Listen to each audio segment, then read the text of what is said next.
What's going on, guys? Welcome back to another War Thunder video. Today we're flying some Italians. More specifically, the C.205N2.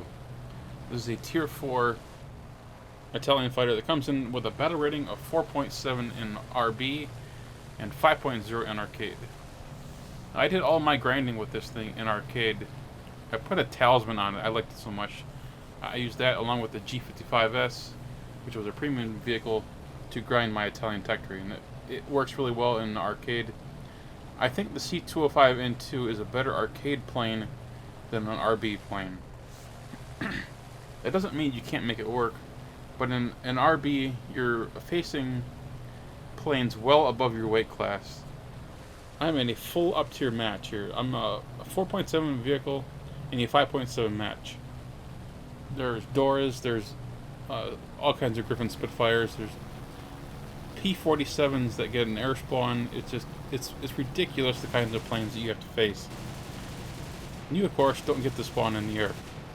You have to spawn on the airfield just like most planes, and the climb rate, even in a fully upgraded plane, is average at best. I really wouldn't go any higher than that. Just average. As far as altitude, I recommend for flying at around 3,000 meters. It gives you good performance without. And here I don't go for this Wyvern because I see that he's missing a wing. It gives you good performance both in terms of speed and maneuverability. It's just a good altitude. It just so happens that I really can't compete with the P-47M up at high altitude. Very few planes can. The C-205 it's a very average plane in this BR. Even if it were 4.3, which would probably be a better fit, it may actually club there due to the powerful guns. The 320 mils along with 250 cals and a whole bunch of ammo. The 20 mils you get 500 rounds, and the 50 cals you get 800 rounds. That's a lot of ammo.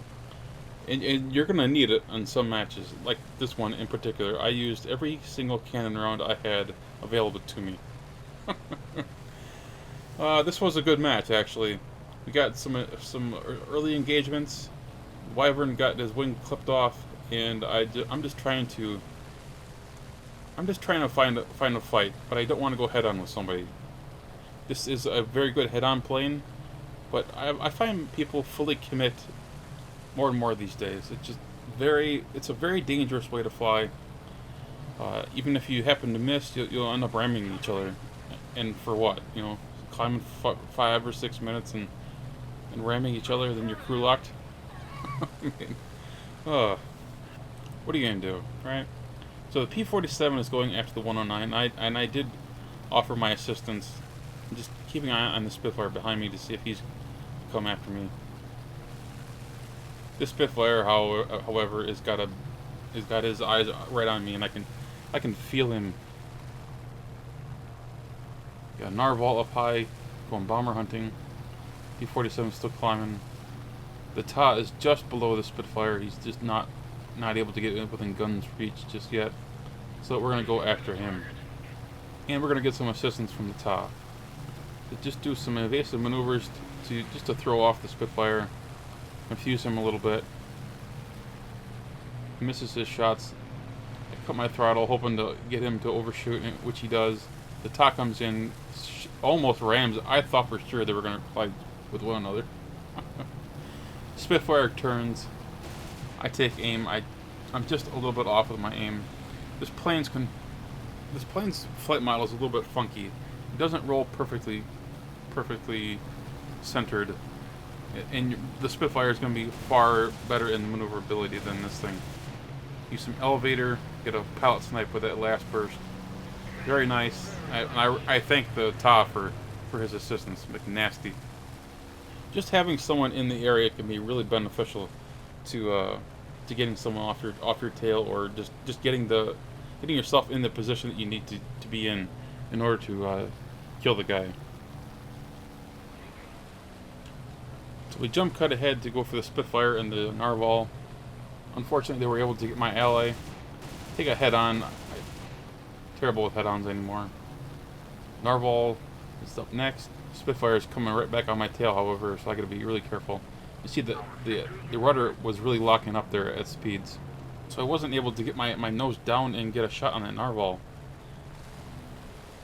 Spitfire turns in on the J2M's tail.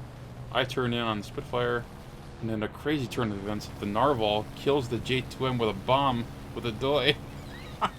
What? Okay, so it's just me against the Spitfire and the narwhal. Here comes the Ta in, possibly to save the day. Spitfire uses his agility to turn right around on my tail. The narwhal takes out the Ta and the head-on, and my engine is cooking. This is one of the other downsides of this plane, is you get,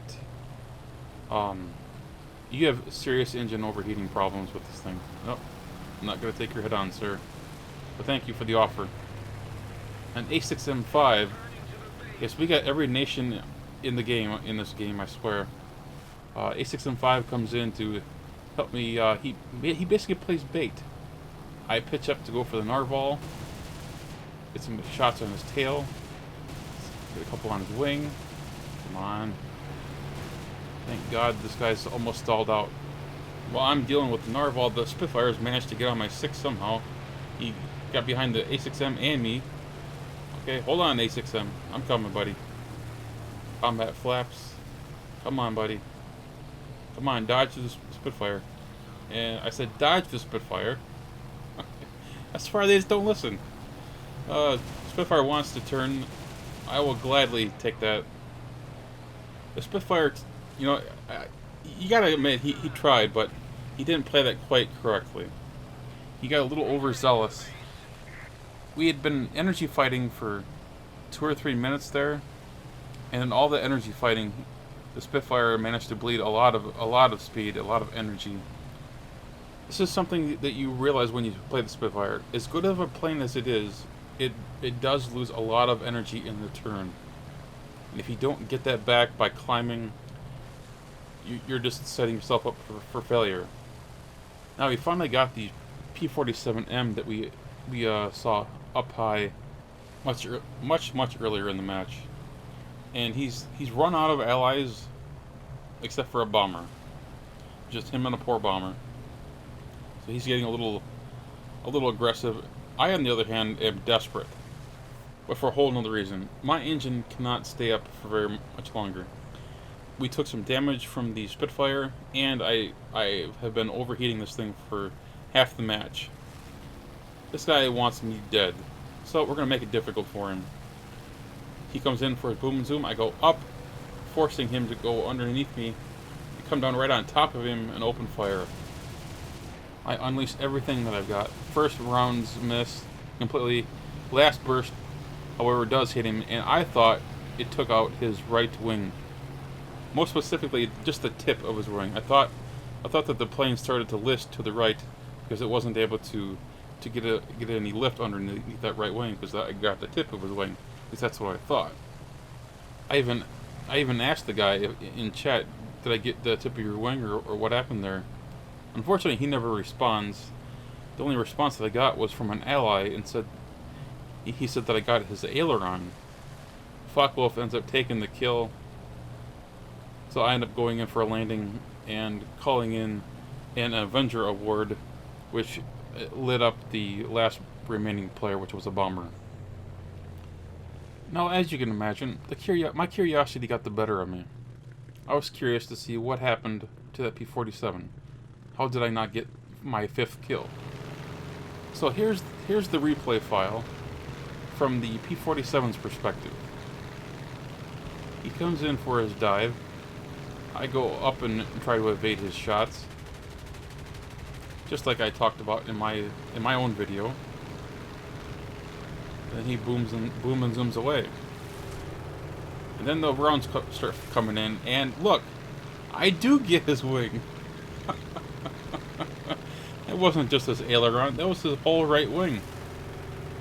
What the heck happened, man? Why is that not a kill for me? It's funny how they still show the 50 kills are on that right wing. How is he honestly going to land however many miles, what was it, 37 kilometers away from his ally. The base is probably near that. There's no way he's going to land that plane 37 kilometers away. I want my ace, Gaijin.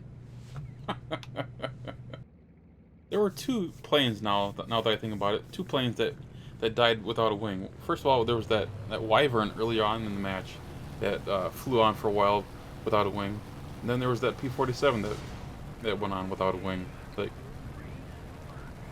there's no way either plane would have made it back 30-something kilometers away. Just award the kills correctly. That's all I'm saying. Still, with 4 kills, managed to pull in 97,000 in silver lines. And because of a talisman, I have 11,000 in RP. All in all, a darn good match.